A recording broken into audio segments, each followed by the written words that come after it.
Back to news. సికింద్రాబాద్లోని MRPS కార్యాలయంలో మందకృష్ణ మాదిగ మీడియాతో మాట్లాడుతున్నారు. లైవ్లో చూద్దాం. కేంద్రం అవలంబిస్తున్న నిర్లక్ష్యానికి నిరసనగా ఏప్రిల్ 2న 10 లక్షల మందితో మాదిగల తిరుగుబాటు మహాసభను అమరావతిలో నిర్వహించాలని చెప్పి తీర్మానం చేయడం జరిగింది. ఏప్రిల్ 2న జరగబోయే ఆ తిరుగుబాటు మహాసభకు ముఖ్యమంత్రితో పాటు ప్రతిపక్ష నాయకుడు జగన్ గారితో పాటు అన్ని రాజకీయ పక్షాలని, బీజేపీయేతర రాజకీయ పక్షాలన్నింటినీ ఆ బహిరంగ సభకు ఆహ్వానించాలని చెప్పి తీర్మానం చేశారు.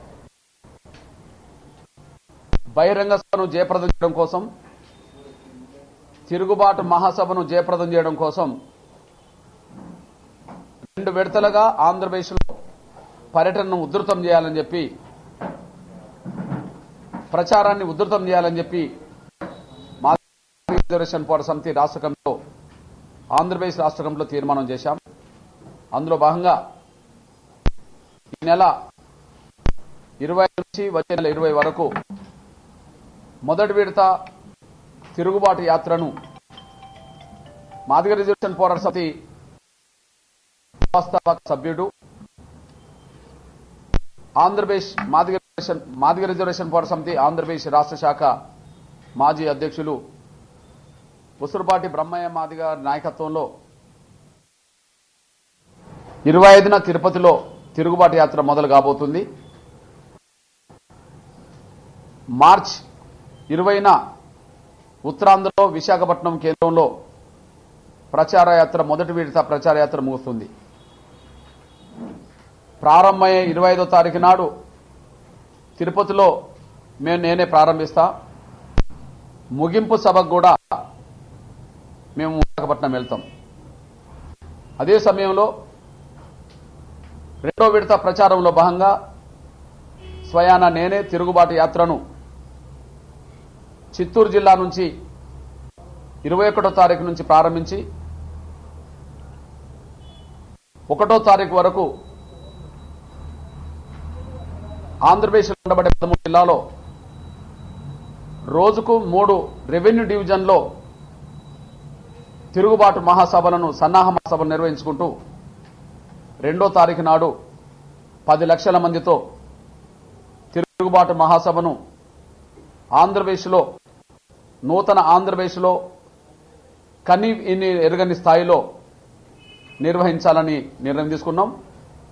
ఆ దిశగా ముందడుగేస్తాం. ముఖ్యంగా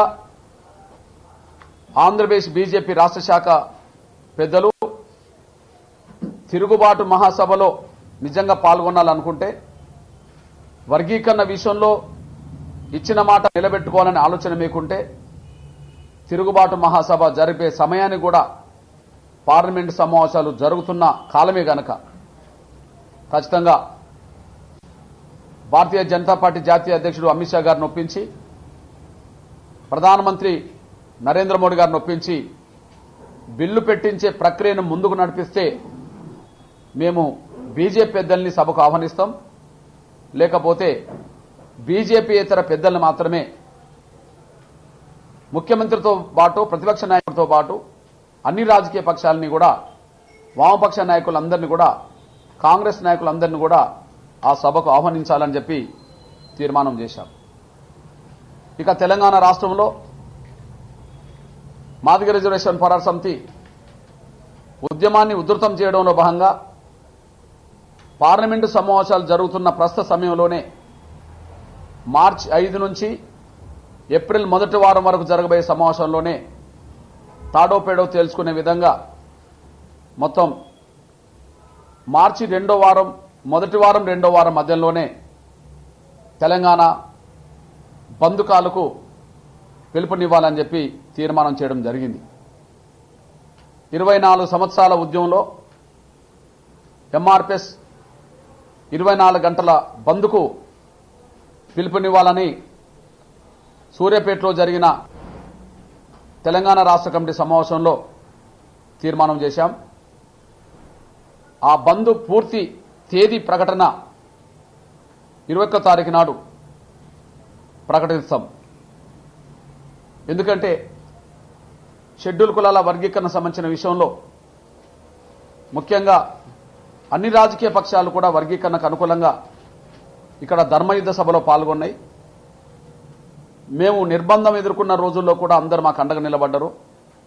అఖిలపక్ష సమావేశానికి కూడా అందరూ వచ్చారు కనుక వాళ్ళందరి మద్దతుతో, వాళ్ళందరి సహకారంతో, వాళ్ళందరి అభిప్రాయంతో వాళ్ళందరినీ కలిసి తర్వాతనే నిర్దిష్టమైన తేదీ ప్రకటన చేయాలని చెప్పి ఈ 2 రోజులు అంటే 19, 20 తారీఖుల్లో అన్ని రాజకీయ పక్షాల పెద్దల్ని కలిసి తేదీని ప్రకటించాలని చెప్పి నిర్ణయం తీసుకోవడం జరిగింది.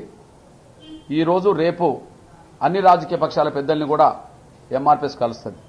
అంతేకాకుండా ఇక్కడ బంద్కు సహకరించాలని చెప్పి అన్ని రాజకీయ పక్షాల పెద్దలను కలవడంలో భాగంగా ముఖ్యమంత్రి సహకారం కూడా మేము కోరుతాం. మేము ముందు నుండి చెప్తున్నట్టుగా మాకు ఎలాంటి వ్యక్తిగతమైన భేషజాలు, వ్యక్తిగతమైన విభేదాలు ముఖ్యమంత్రితో కానీ ఇంకా ఎవరితో కానీ మాకు ఏనాడు లేవు. జరిగిన పరిణామాలను కూడా మేము వ్యక్తిగతంగా మనసులో పెట్టుకునేటోళ్ళం కాము. మా లక్ష్య సాధనకు తోడ్పాటును అందించే ప్రతి ఒక్కరి తోడ్పాటును తీసుకుంటాం.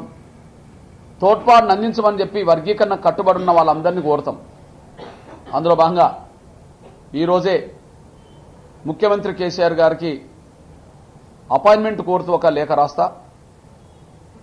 అందులో 2 విషయాలు: ఎంఆర్పీఎస్ ప్రకటించబోయే బంద్కు టీఆర్ఎస్ సంపూర్ణ సహకారాన్ని కోరుతాం. మరొకటి, ఢిల్లీలో వర్గీకరణ ప్రక్రియను పూర్తి చేయించడానికి అఖిలపక్షం వెళ్లే విషయంలో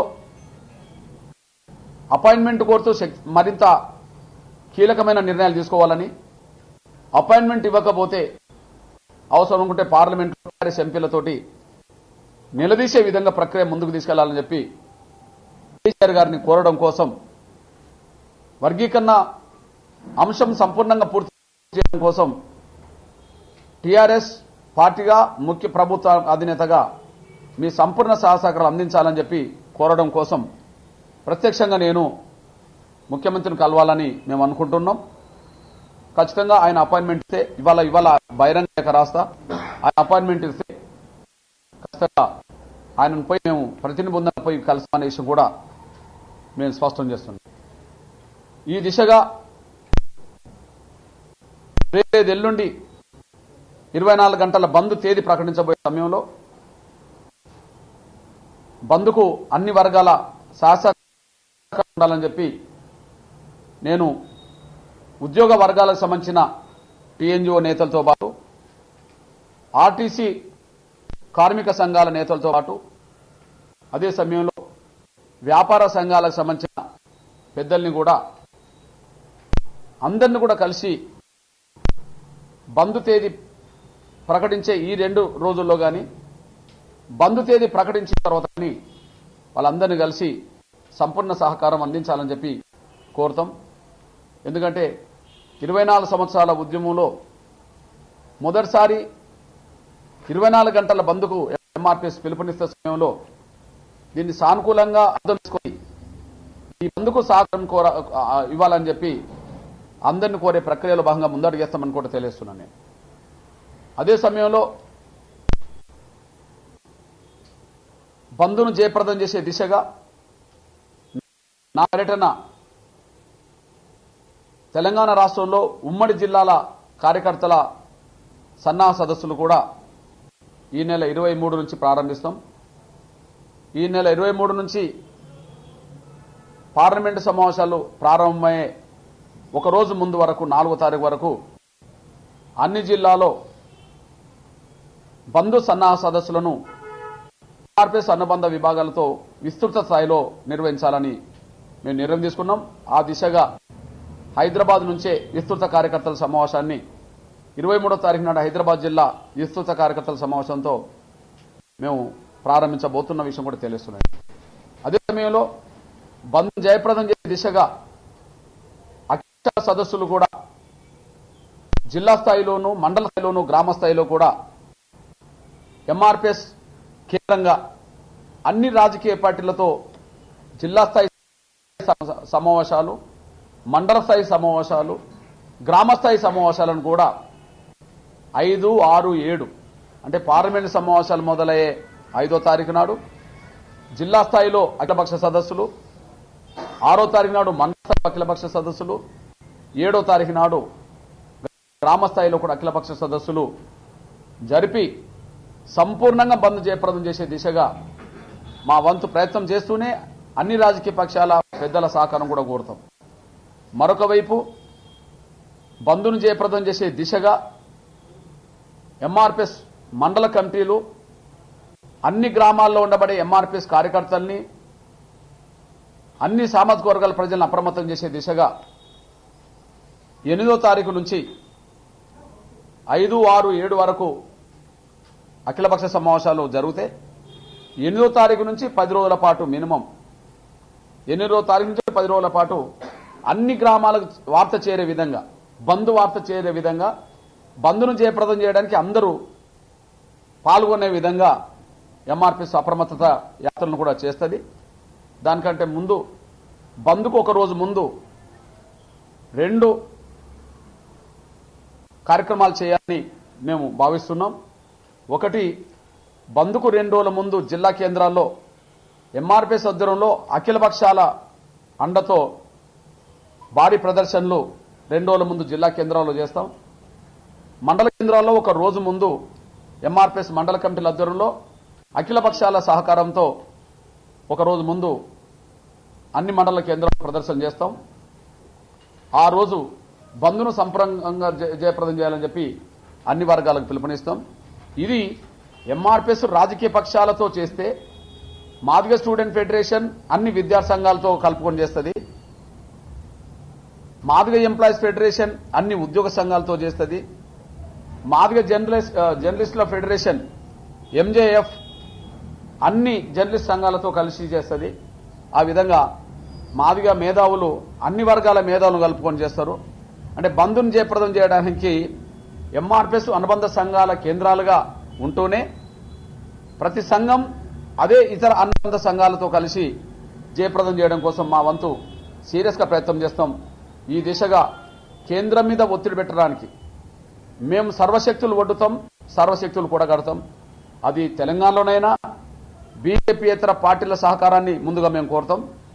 బీజేపీ వాళ్ళు వర్గీకరణ విషయంలో నిర్దిష్టంగా ఉండదలుచుకుంటే ఇక్కడ లక్ష్మణ్ నాయకత్వంలో వెంటనే ఒక ప్రతినిధి బృందం ఢిల్లీకి వెళ్లి ఆంధ్రప్రదేశ్ రాష్ట్ర శాఖను ఎట్లయితే మేము అప్పీల్ చేస్తున్నామో తిరుగుబాటు మహాసభలో మేము ఆహ్వానించాలనుకుంటే వాళ్ళు వాళ్ళ పాత్రను కేంద్రం మీద ఒత్తిడి పెట్టే విధంగా ఉండకుండా మాటలు మాట్లాడితే లాభం లేదు గనక అట్లనే ఇక్కడ మేము చేసే ప్రతి కార్యక్రమంలో నిజంగా భాగస్వామ్యం కావాలనుకుంటే లక్ష్మణ్ నాయకత్వంలో తెలంగాణ రాష్ట్ర శాఖ బీజేపీ అధ్యక్షుడు లక్ష్మణ్ గారి నాయకత్వంలో ఒక ప్రతినిధి బృందం వెంటనే అమిత్ షా గారిని కలిసి వర్గీకరణ పెట్టమని చెప్పి ఒత్తిడి పెట్టే విధంగా, ప్రధానమంత్రి గారిని కలిసి ఒత్తిడి పెట్టే విధంగా వాళ్ళ ప్రయత్నం వాళ్ళు చేస్తేనే మాకు సహకారం అందించిన వాళ్ళు అవుతారు తప్ప అట్లా కాకుండా వాళ్ళకి చేయకుండా మేమిచ్చే కార్యక్రమంలో పాల్గొనడం ద్వారా వారి ద్వారా మాకు వచ్చేది ఏం లేదనే విషయం కూడా మేము స్పష్టం చేస్తూ ఆ దిశగా ఇక్కడ తెలంగాణ బంద్ను సంపూర్ణంగా జయప్రదం చేసే దిశగా మా ప్రయత్నం.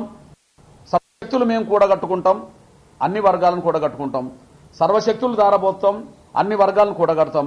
అట్లనే అక్కడ ఆంధ్రప్రదేశ్లో కూడా తిరుగుబాటు మాసం జయప్రదం చేసే దిశగా 10 లక్షల మందితో కేంద్రం మీద ఒత్తిడి పెట్టే దిశగా తిరుగుబాటు మహాసభ కూడా అక్కడ మా సర్వశక్తులు కూడగట్టుకుంటాం, అన్ని వర్గాల సహకారాన్ని కూడగట్టుకుంటాం.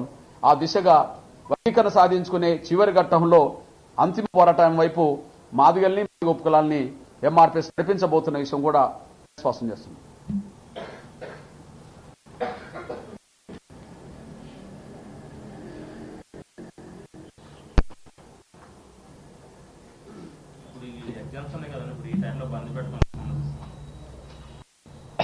బంద్ ఏది ప్రకటించకపోవడం కూడా కారణం అదే.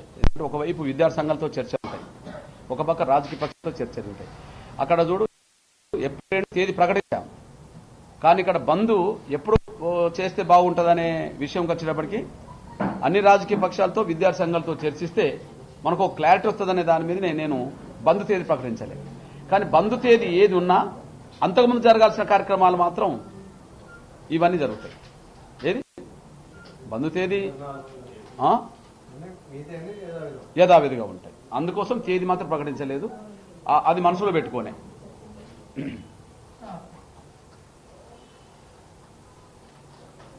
అక్కడ ముఖ్యమంత్రిని అక్కడ ఆహ్వానిస్తాం, ఇక్కడ ప్రతిపక్ష నాయకుడిని ఆహ్వానిస్తాం, అన్ని పార్టీని ఆహ్వానిస్తాం. ఇక్కడ బంద్ను జయప్రదం చేసే దిశగా, వర్గీకరణ అమలు చేయించే దిశగా ఇక్కడ ముఖ్యమంత్రి సహకారం కూడా కోరుతాం.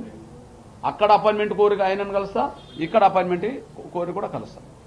అపాయింట్మెంట్ ఇస్తే నేను కలుస్తా. అపాయింట్మెంట్